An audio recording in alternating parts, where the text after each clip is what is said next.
Yeah, so what we'd like to do right now is to offer an opportunity for you to ask questions and kind of pick Albert's brain about his experience and things that you came up with in listening to the presentation and just thinking about, okay, how do we look at these kinds of things? So if you have questions, feel free to ask, and we're gonna have Heidi here take the mic around and have Albert respond. Thank you for coming. By the way, thank you. I'm a UCSD guy as well, so I appreciate it. Yeah, good. Go UC. So I'm watching this, and you're documenting all the stuff did when you were young. You're a kid. You're going here. You got a camera. You're recording it. Was that intentional? That's a lot of foresight. Or was that something that was just personal? Or were you thinking, I'm doing National Geographic one day, so let me start this out? Totally. Actually, it was the latter. I totally kicked the door down at Nat Geo, and I think it's possible. People are like, "Oh, did you just stumble into this?" It's like, no, you don't just stumble into looking for the Tumajenko's cut. It's just like, it was like totally a childhood. It was a childhood dream that I don't know. I got lucky enough to have friends that believed in me. Nothing happens alone, right? Everything happens in teams. And so I was right out of grad school. My friends and I were all engineers. So naturally, we're also rock climbers, as we spoke about last night, right? There's so many engineers that become rock climbers. I don't know why.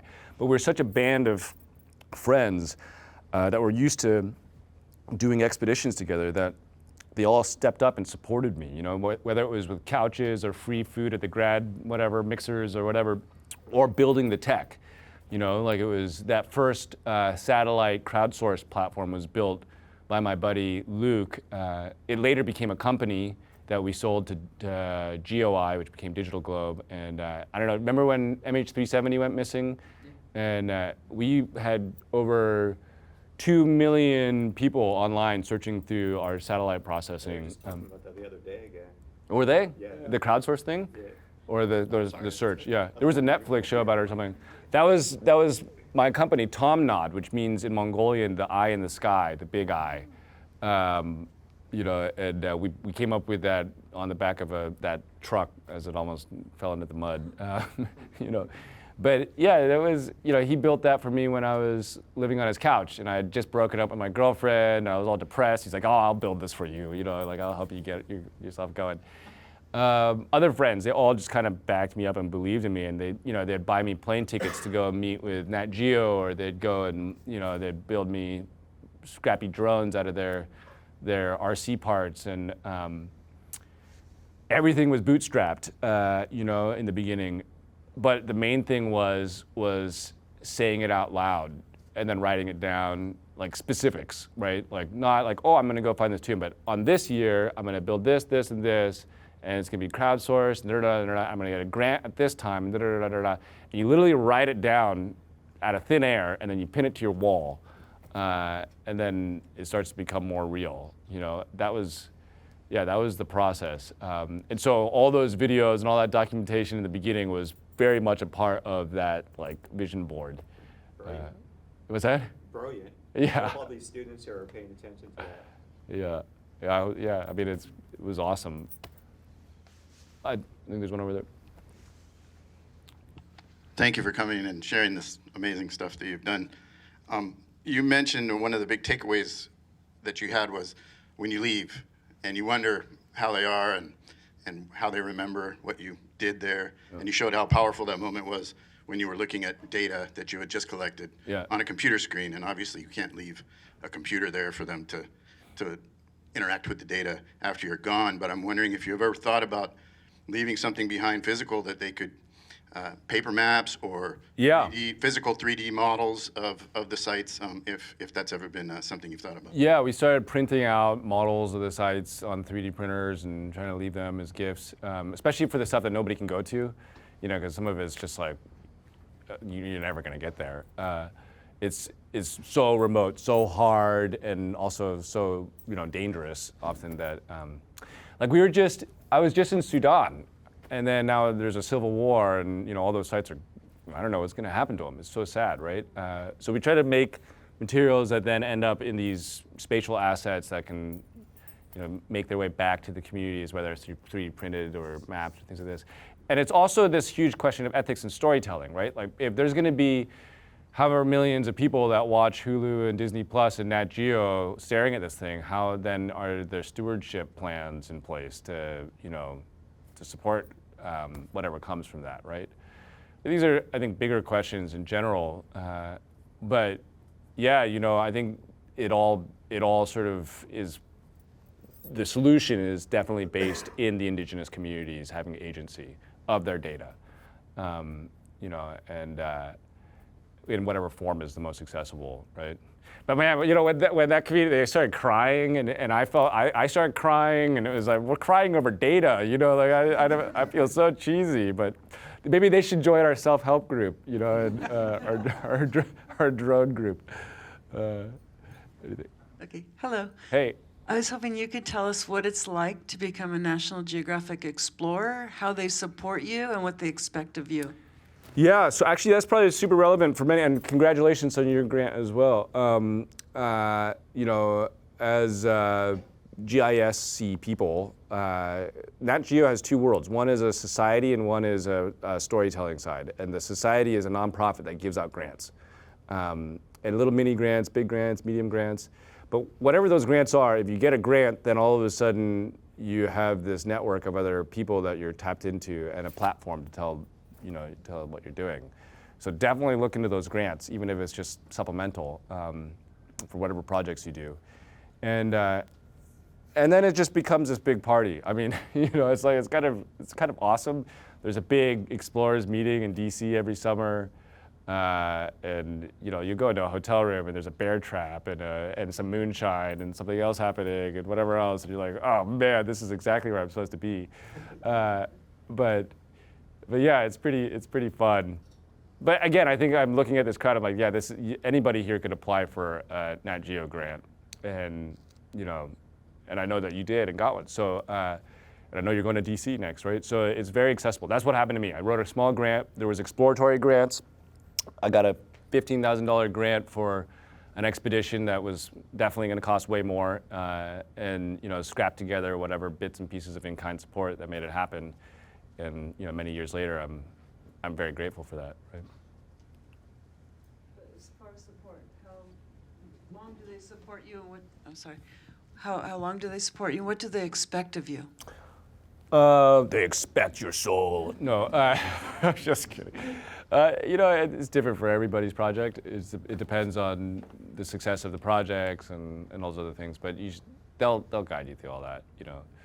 I've had a very lucky career with Nat Geo because I've been able to be with them since that first grant in 2009 or 2008, and it's been awesome. I feel like I should get it. I've never had a tattoo, but I feel like I should have it. I don't know if many of you might not know this, but I lost my leg in a car accident 2016, so I walk with a prosthetic, right? And Nat Geo is there at the hospital. They sent me a gift basket in the form of a foot, and my buddy, who was one of the vice presidents of this society, was there by my side at the hospital, and then within months out of the hospital, that first LiDAR collect by my buddy Tom Garrison, the archaeologist, the Mayanist, and Francisco Estrada Bali, and last name. But they pulled together this consortium of the Pakanam LiDAR initiative. And so then the Mayanists were just like, oh, this is the year. This is what's going down. And Nat Geo called me and said, hey, we got a helicopter. We want to make a film where you'd bounce around a bunch of different sites that the archaeology is beginning to unfold. Are you good to go? And it was just months after my leg had been removed from my body, and it was just so awesome that they didn't assume anything for me. They let me make my own judgment calls on that, right? So that I feel like they've been really awesome to me, and I'm grateful for that. Hopefully you don't end up in the same situation, but I'm sure they'll get your back. Hi. I was wondering if there was any particular exploration you've been on or any discovery that you've made that you would consider the most impactful on you personally? On me personally? Yeah. I think it was this Maya thing that happened exactly 1 year ago. Just because of the symbolism of it all. You know, it was oh man, I've spent so much time with the Maya, just because that's really where LiDAR has been the most explosive over the last 5-6 years, I'd say. You know, at least for my community of friends. And there's this guy who is kind of like a hero for me, Dave Stewart, who's this Mayanist who got the earliest, like one of the youngest MacArthur Genius Awards for decoding the glyphs when he was, I don't know, something like 16, right, 17. And the first glyph he decoded was Matwil, which is that glyph of the sacred, mysterious, mythical origin city of Palenque. Matwil, the city of water, the city of the cormorants, you know, many, many years ago, you know. And, you know, he always talks about how the glyphs, I mean, if you really think about it in the context of our understanding of the Maya, they weren't decoded that long ago. And we're just beginning to understand the true scale and scope of this history through the deciphering of glyphs and the discovery of new glyphs. But for him, the first one was that origin story. Now I'm there, I'm looking at this tomb and I'm telling about this origin story, you know. And his father was this guy named something Stewart also. His father was an important Nat Geo person who really brought Mayanists into the Nat Geo world way, way, way back in the day. And they'd always talked about this one pyramid. There was a lecture they gave some time ago that I looked at, and they talked about the pyramid and how the pyramid had 9 levels, and those 9 levels meant it was a burial pyramid because those are the 9 levels of the underworld inverted, and then the tomb would be at the bottom. And I've been reading about this as a kid, or a little older, you know, and then there I am, and the tomb hasn't been opened for years, for many, many years, and I'm going into this tomb. And then I learned that there was a small aqueduct that ran underneath the tomb. And that aqueduct was an artificial aqueduct that connected itself to the headwaters of the Tuliha River. And that Tuliha River began its source up in this sacred lake, Metzabach, you know. And a friend of another friend, this guy Joel Palka, another Mayanist, was up there doing work. And, you know, he's just this cool dude. He's just really nice and super unassuming, but a real adventurer. You know, it's like, I found this old, you know, document, this old paper that showed some kind of glyph somewhere along this river. I'm gonna go spend the half day searching for it because it shows that mountain breathing, and he's like hiking through the jungle looking for this thing that might or might not be there. And it's just so fun, right? I feel like I'm living out a film. And then, actually, that's ridiculous because we were making a film. So this is really happening. So then we end up on this lake system with this permission of the shaman and this sort of deep understanding, like it was almost like ringing the bell before you walk into a temple. Like it set the tone for the whole team.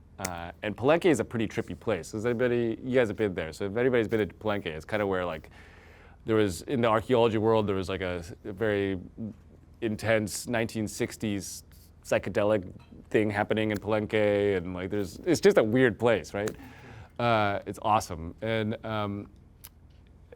And you know, you're there and you're in and around it all and you get it, you feel it. You know, you feel it in the trees, you feel the vibe. And when we're there with the living Lakadan, the Maya who still speak ancient Maya, or Lakundan Maya, I felt like I was in a portal through time again, you know? And it was amazing because listening to their words, I felt like I was listening to the indigenous voices from North America. I felt like I was listening to some just extension of that, right? I could actually feel the translation of human migration across time. And as we dove into those waters, it was so kind of eerie and mythical. And I'm a scientist, but still I can't be completely immune to the spiritual nature of a place. I was there. And to find that mountain breathing and to lean down and hear it, and then to emerge out of that place with this completely different understanding of the underworld, our world, and our cosmos in the eyes of the living Maya was super meaningful. But then I was brought back here to this world, and a week later I was thrown into a super intense personal journey with a friend that's in the final phases of her life. And all those cosmologies, all that like that symbolism that I was learning about in the context of an ancient Maya origin city, all of a sudden became super applicable to what I was experiencing here in present day, most visceral life experience, 2024. And so I think I realized in this last expedition, just again, even though I'm not of Maya descent, so to say, we're all human. We're all part of the same tribe. We're all part of the same experience. There's different, I see now that in cultures, I think of them almost like different chapters of one big book. And, and they're all inside us. We just gotta, it's like, you just turn on whatever switch and there you are. And that switch is generally the ecologies of which those cultures were born from. So, but those rituals, they're so deep to me now. So yeah, this last one. Sorry, that was a long, winding answer. That was like a monologue. Someone had a hand up over here. I've got a question real quick before I pass the mic to the next person. Are you willing to share about any of your other ethnobotanical experiences and, which one was the most out of this world and where was that? I should, because we just launched, I can't officially now, it's okay, because we launched the Center for Psychedelic Research at UCSD, and of which I'm the director of anthropology, even though I'm not an anthropologist. But it's pretty cool with the chancellor's support and everything. And it was actually born out of the experience of phantom limb pain with my leg, where I was working with this neuroscientist, V.S. Ramachandran, to try to use mirrors to trick my brain into seeing two limbs again and let go of the phantom pain. But ultimately, what really worked was you had to make your brain plastic enough to accept that story, and it was through psilocybin, through heavy doses of mushrooms that worked. And now we've got a clinical trial at UCSD and all these other things, and but some of the wildest experiences probably were in the field, yeah, every culture has them, those entheogens, from the San Pedro of the Andes to to everything. But I had this experience where I was on the Black Sea and I was right at the edge where the oldest stone cities have been found, where places like in Turkey, where places like Göbekli Tepe and places, other places were found. And these are the oldest versions of our organized celebrations. And at the base layer, I spoke to the archaeologists who actually grew up at those sites. They grew up, their parents were archaeologists. And they said that indisputably at the bottom layer, you always find these entheogens, fragments of these entheogens. And you always find these ideologies that merge human and animal, human and nature. And I think back to our early journey and how we saw our mindset as part of nature versus separate from nature, and where we lost track of that at some point. But when you go back to the beginning, it's all about ritual and entheogens and things like this. Even the earliest Maya site that was just found, this huge temple to the sun that was discovered up in the Tabasco Plain a couple years ago with LiDAR by a Japanese archaeologist, Takeshi, I think. It's just a big ceremonial site. It's just a big ritual. It's a temple. Our earliest organizations were in ritual. They weren't necessarily just for shelter. We got together, we partied. We went neuroplastic, and so nothing's changed, I guess. Thank you. And is it over here? I think you most likely already answered this, but every place, every location that you visited, there's always a shaman or a leader. How do they answer from what your intentions are? Like, they always have a different answer back.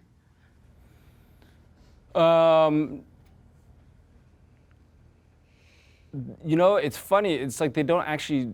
My experience with them is that they don't actually say. They don't. It's not like a. It's more like they leave you with something that then you hear it in yourself. I don't know. It's hard to explain. There's not like a direct yes or no, do this, do that. Sometimes there is. Bring this thing there, place this as an offering, whatever. But I don't know. I just felt like every time, and it hasn't been on every expedition. When I'm in places where there's no longer a living culture, it's not there, right? Like I was in Scotland, or doing a story in the ancient Picts, these painted warriors who fought off the Romans and won. None of their descendants are really still practicing their cultural traditions, right? But you never know. I mean, we've always encountered a very positive experience, the teams that I've worked with when we do encounter shamans, if we show up with the right intentions and with a deep level of respect. That's the main thing, is respect. Then I've noticed that more than any specific that I'm left with from the shaman or from the spiritual leader of the community, it's just like you're left with a feeling of, is this okay or not? And usually when they do the blessing and say it's okay, it's like, okay, we're good to go. But also, there's been some other times where afterwards you're like, oh, this has been really weird. Things have been happening around me that are unexplainable. And, I've spent so much time in the rituals of death. It's very strange. I realized that this year, that I've spent so much time holding the remains of the dead in my mind, because a lot of archaeology is cities, building structures, things like this, but then you always end up at these tombs, and it's, I don't know, it's pretty wild, man. But I don't have a straight answer for you. All I gotta say is that in every situation is different, but if you show up with respect and honest intentions, and you can communicate those through your eyes or through your words or through your actions, then that is more important than any permit. So it's basically like the handprint that you spoke in the beginning. Like every location basically has an item or that handprint. It empowers you in that certain location that gives you the vibe in present day, from the past to current. Yeah. Yeah, I mean, like when you show up and you see someone's handprint against a wall from 40,000 years ago or from 500 years ago or whatever, and you put your hand there, you can't help but feel connected to the thing that person was feeling at that moment. You're literally in their space, exactly. And it's like, wow. I mean, I'm sure you as an archaeologist have had that experience where you touch something ancient and you feel the person almost that made it. Yeah, I mean, as an undergrad, I worked in Japanese archaeology, did some work with some of the first traders, and seeing some of these thumbprints in the pottery that's 5,000 years old or something like that. That's a connection that you can't help but feel. I mean, learning more about human history and things like that, even just looking at some broken stone, a stone tool, you realize the thought and the care that came into just kind of banging two rocks together. That wasn't just somebody hitting rocks together. There was a lot of thought and culture built into just kind of those muscle movements and things like that. It really helps you feel connected both to the place and to human history. Yeah. And I was going to ask a question too. I wanted to say thanks for creating specials that popularize non-invasive methods and things like that. And as somebody who was trained in traditional archaeology, I really enjoy working with indigenous communities who have the power now to say, I don't want you to dig. I want you to use ground penetrating radar. What ways can we use technology to not have any impact on a site, but still identify part of our culture or identify what might be there? And I think that kind of being able to have popular documentaries that enable people to identify these technologies and tools is really important. So, Yeah.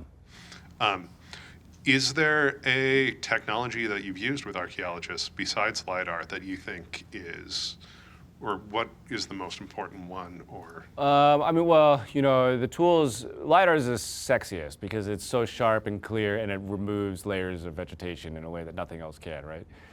Ground penetrating radar can be good if you've got really a good sight for it. But if you have a not great sight for it, it's just fuzzy. It's hard to read. But I've seen it when it was captured to the point in which you could see roots of trees and that detail. A lot of these sensors, I think, will evolve, but it's the software, it's the visualization that needs to catch up. And once that's like where the frontier is, right? With ground penetrating radar, then magnetometry is way fuzzier, resistivity is the fuzziest. But there's a new LiDAR that's coming out that's supposed to be able to go through water pretty far, and I'm pretty excited about that. And then because I just started to realize just how much of our existence is coastal, and how our coastal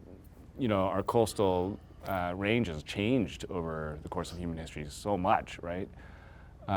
So there's a lot right at the edge underwater.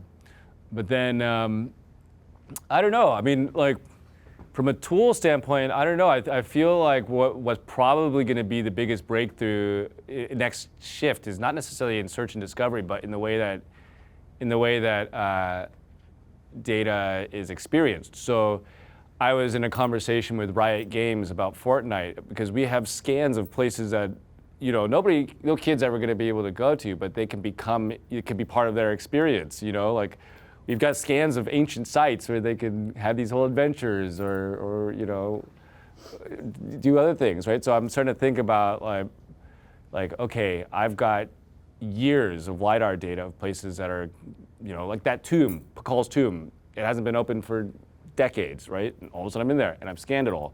So I don't know, can we build that into the VR experience that is just about to come online for real? I know VR has been around for a while, but if anybody here has kids with VR, it actually feels like it's maybe made it through its bottleneck. It's like, it feels like it's about to really make it.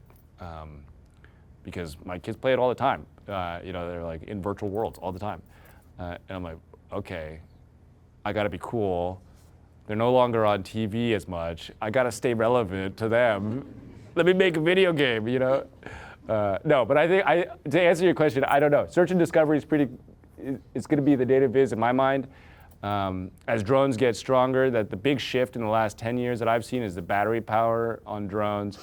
And then just the ability to do mapping has just become so much more clear. I always thought, initially I was like, how are they gonna aggregate all the data into a meaningful way? Like once drones become a true mapping source. Because at first I was like, oh man, satellite imagery already is such a cumbersome thing to deal with at big scales. So how are you gonna piece all these bits of data together on drones? But I think Esri is figuring it out pretty well, and others are figuring it out. So all that's gonna work itself out. But I do think that the next big spatial experience will be how the kids and how we all experience the data that comes out of it. That's going to be incredible. I'm jumping in with another quick question, and then we've got a couple more here. But when you were talking about the handprints, so I worked at Chautauqua Adams, one of our local cultural sites for the Amamutsun, one of our tribes here in Santa Clara County. And there's cupules and concentric circles carved into the rocks there, and it was a very sacred place of dance and ceremony. There was a fellow there that wasn't a professional archaeologist, but had this theory that there's a series of them actually connected all over the world. And I'm just curious if you've seen any other cupules or concentric circles in your travels, kind of like the handprint.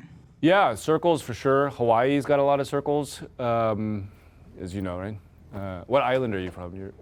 Oahu, yeah. But I've been all over there. I think the Big Island's got a bunch of circles. Like I was talking to a Hawaiian chief about this, and he told me his name is Pahaku, which means the stone. And he told me that those circles he thinks are like the same as a handprint. It's like, I am here, boom, I think it's pretty incredible when you look at rock art and you see how universal a lot of rock art is. I don't get it. I don't understand why, but it is. Our earliest imaginations. I know that this is kind of a working theory, but I also think that the role of entheogens in those early imaginations is pretty interesting to think about. Like before, a few hundred years ago, if you lived in the desert, all you had were mescaline side of things, right? If you lived in the jungle, you had psilocybin, or if you lived I just learned that in Iceland, there's like some psychedelic lichen that people were using, It's gonna create a different visual experience, and in those neuroplastic states, I can't imagine that those visuals didn't make their way into the cultures that we see today that have emerged out of those ecosystems, right? So maybe that has something to do with the early rock art. I know there's a datura plant somewhere in Northern California that was found with possibly one of the earliest rock art symbolisms of a altered state of consciousness, because it was like a big datura thing with a datura plant in the middle of it. So I don't know. I mean, does anybody else here a rock art expert? I'm sure there's somebody here. Kinda? Well, I was going to say, I've seen very similar rock art in even like Southern Yorkshire. Southern. So, yeah, I've seen similar rock art in like the middle of England as well. So it's really is kind of a universal experience. You see a lot of the concentric circles down in the southwest to the petroglyphs. The petroglyphs in the southwest from ancient Native Americans. And it's kind of interesting to see how, like you mentioned, you could find that kind of stuff in Hawaii from ancient Polynesians, and yet Native American cultures, and in England too, apparently, just how that kind of symbol is transcended across all of time through cultures all over the world. Yeah, symbols are weird. You know, they're like, why does this happen? Why do we do these things? I don't have an answer. I just think it's really cool, you know, because it makes me feel connected. But I did have a chance to speak to this Bedouin in the Wadi Rum Desert and ask him what his favorite inscription was, or a favorite thing that he found. And he showed me this. He showed me two things. One was totally like, I think Chris talked about it, but there was like some ancient rated X content, you know, on the walls. But then he also showed me this other story that somebody had left on the wall from 200 BC. That was just his anguish over his lover leaving him, and that was his favorite because it's like nothing's changed. You know, we're still feeling all the same things. So that was kind of cool. Hi. I have a bit of an oddball one for you. When you're looking at these LiDAR or satellite images there were a couple of cities in there or temple complexes. How often do you see, when you're looking at cities or temple complexes, large regular patterns of like street or building placement, not necessarily the design of the buildings themselves, but like city layouts that are regular grid-like or clearly designed geometric, terrain allowing, versus more of a helter-skelter, like that pathway was a goat trail and then people kept using it, so it became a path and then a street was built on it. Right. Yeah, so that's an interesting thought. I don't know. I haven't really thought about it like that before, but I know for example in the Maya, there's a very specific layout, and it has to do with the cosmovision of the different directions. Directions are super important. So when you look at a Maya city, you can kind of lay it out like that. And you're like, oh, well, that's the causeway, and this is where the temple, what they call it, E group is, and yada yada. And it was cool to see that in that early origin city there, because that whole lake basically was laid out in a similar fashion. I was in, I think our relationship to death is interesting because cities are always encircled or next to our rituals of death as well, our pyramids, and you know, like that's kind of interesting. There's always some kind of plan when they get more developed, but they also can be quite helter-skelter. I was up in the cloud forest in Colombia, high up in the Tairona world, where there's a place called the Ciudad Perdida, and it's just a series of little platforms that are just kind of all haphazardly finding spots. I don't know, I think the way that we think about cities is interesting, and a lot of it has to do with the cultures and the societies that those cities represent. Sometimes you'll have a very hierarchical city, you know, whether or not that's like there was a big kingship, and then sometimes you have these places where you almost see no hierarchy. And it's not clear, you know, which one's better or worse, but I know that there's been different versions of how we've organized ourselves in humanity. And a lot of the physical layout, like the anthill sort of perspective, I think is mostly deemed around the role of hierarchy. You know, it's like do we need a king or a queen, or are we good as a more spread out community? And that usually happens somewhere in the development of a civilization. You know, as it gets more and more developed, the hierarchies increase and increase and increase. And, you know, like with Maya, they started out as a bunch of family groups, and by the end of it, you had like one person at the top cutting everybody's heads off when they needed a sacrifice to the gods, and it's like, whoa, you know, that was a big shift.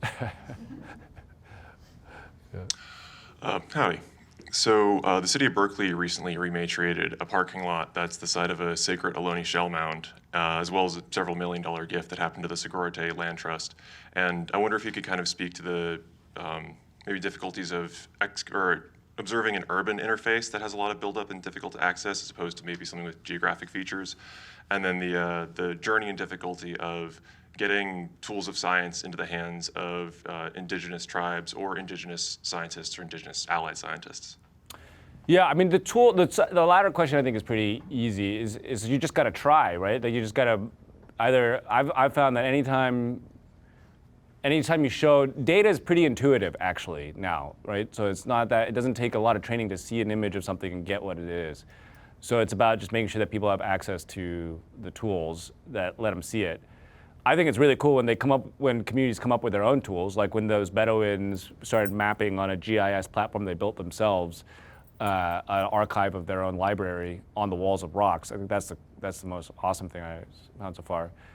But yeah, I think it never feels like it's a significant barrier to get indigenous communities at a partner level with the data. You know,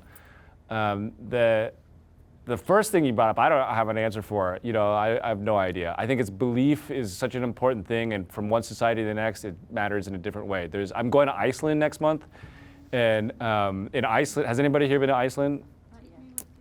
Okay, yeah. So Iceland has a huge folklore history to it, huge, and the sagas of the Nordic, you know, world.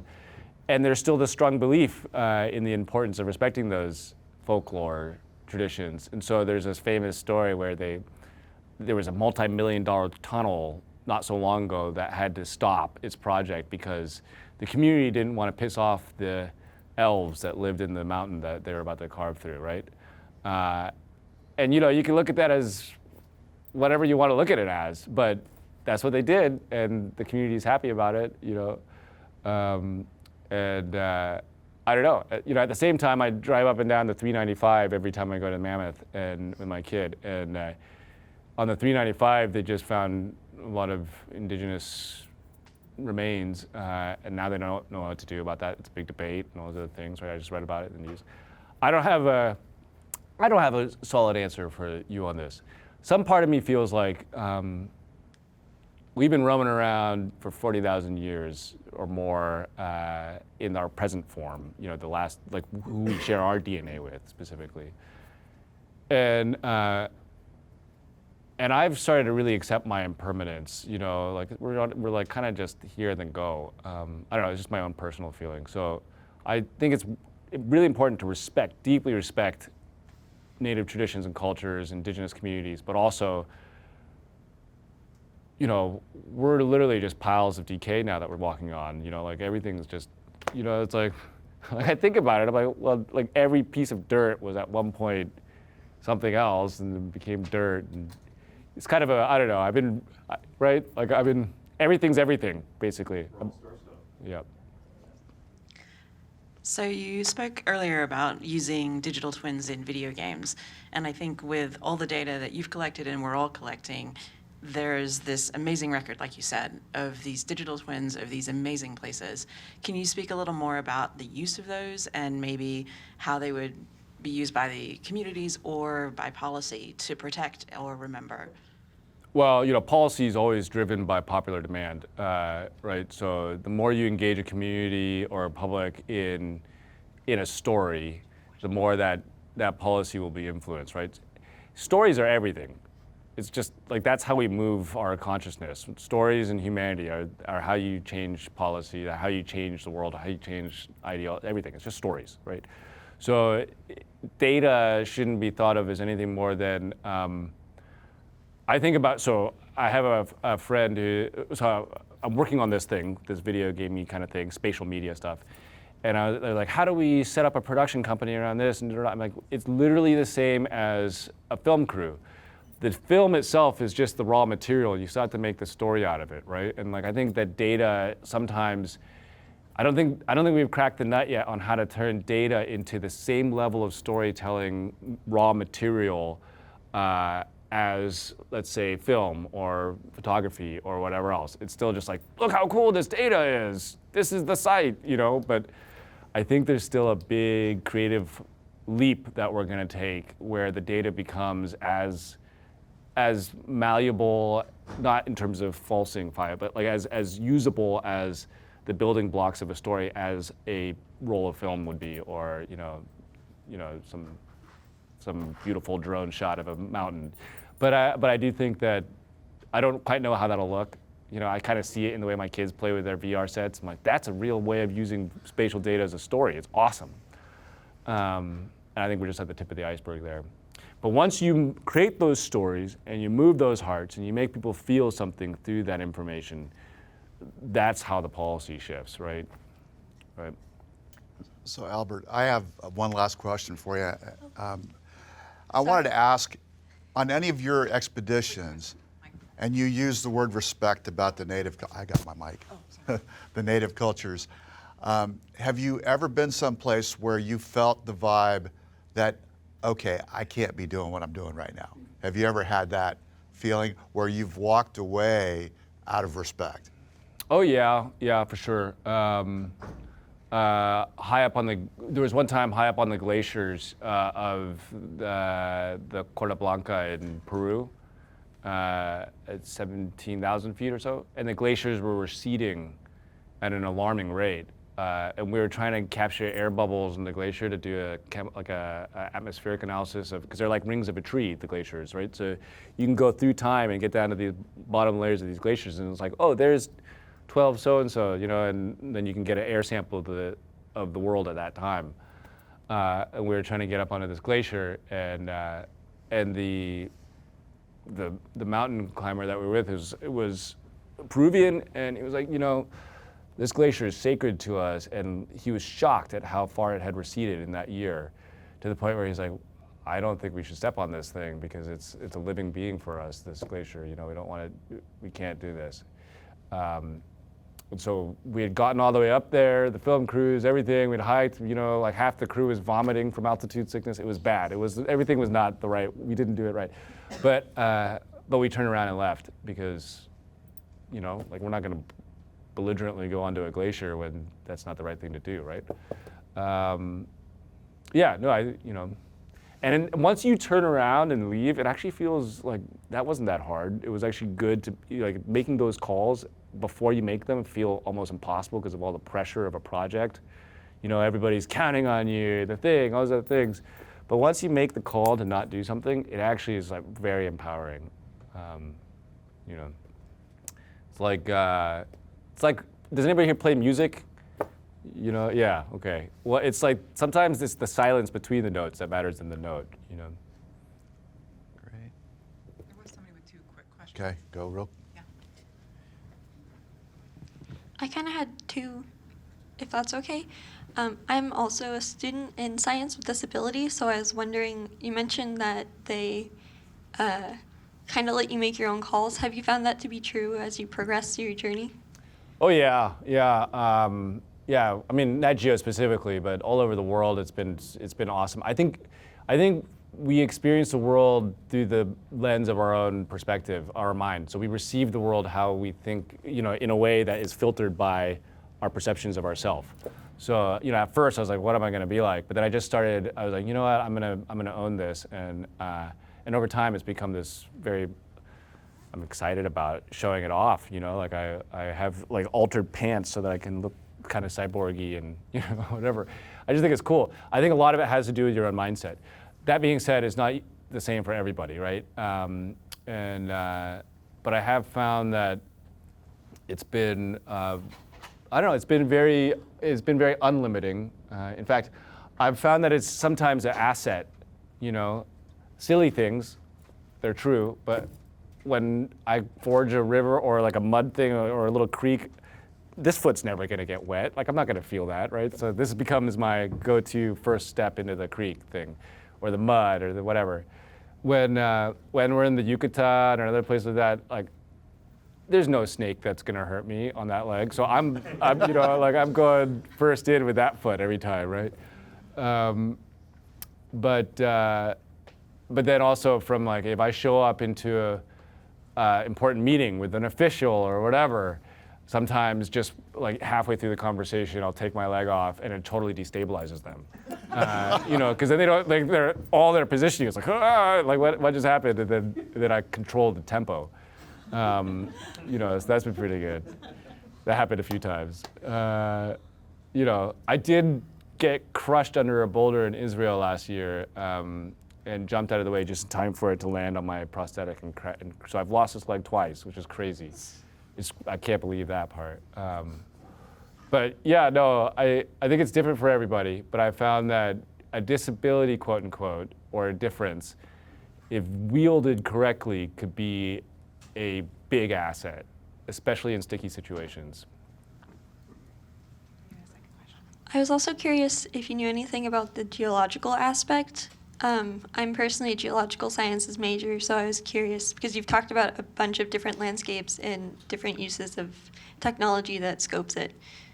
Yeah, oh man, I mean, I haven't, other than the fact that, you know, like limestone is something I bump into a lot in different parts of the world that provides caves, and in limestone environments, those caves end up being almost always these gateways into the underworld, into the spirit world, you know.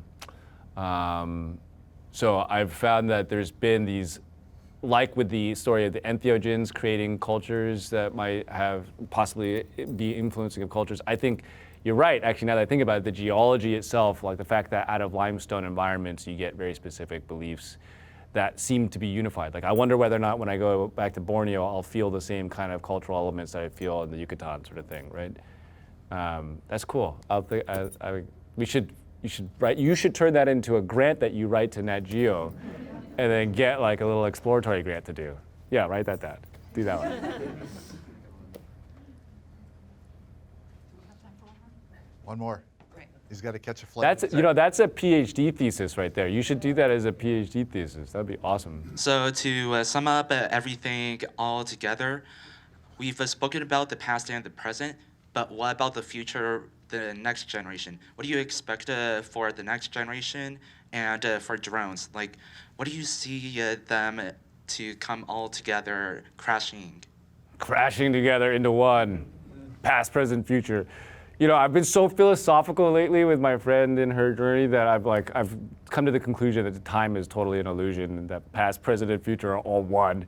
But you know, I don't know. I guess in a less esoteric way of looking at it, the answer is I have no idea. I just think that I believe in good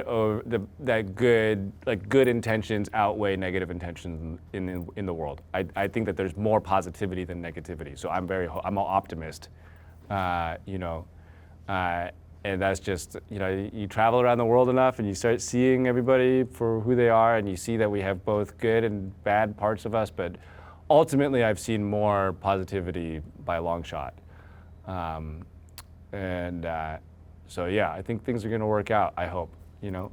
But when it comes to drones and data and all this stuff, I mean, who knows, right?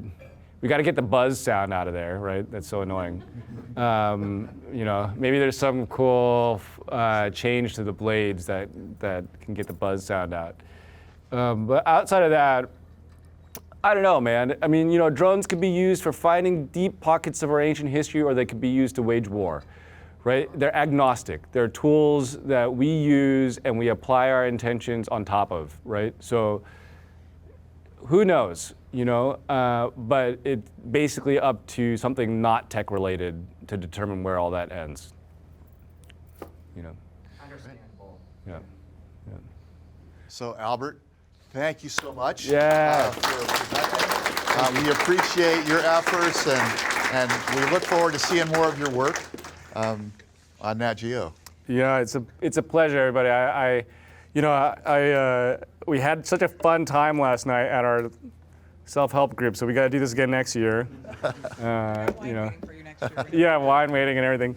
But yeah, I'm so grateful to have been here with all of you. Feel like I've known some of you indirectly over the years. Thank you for doing all of my insurance paperwork. And then for the next gen, like, do that thesis. That's such a cool one, right? Do the stuff, write the grants, get the grant, do the expeditions. Even a small $5,000 grant from Nat Geo, it does more than the money. It gets you a community that is a platform, and that's where it's at. And then for everybody else that's not necessarily in that thing, it's like, I think that whatever we end up doing with our lives, it's clear that we have the power to wield technology, otherwise we wouldn't be in this room. And so the main thing is just bringing the right mindset to that.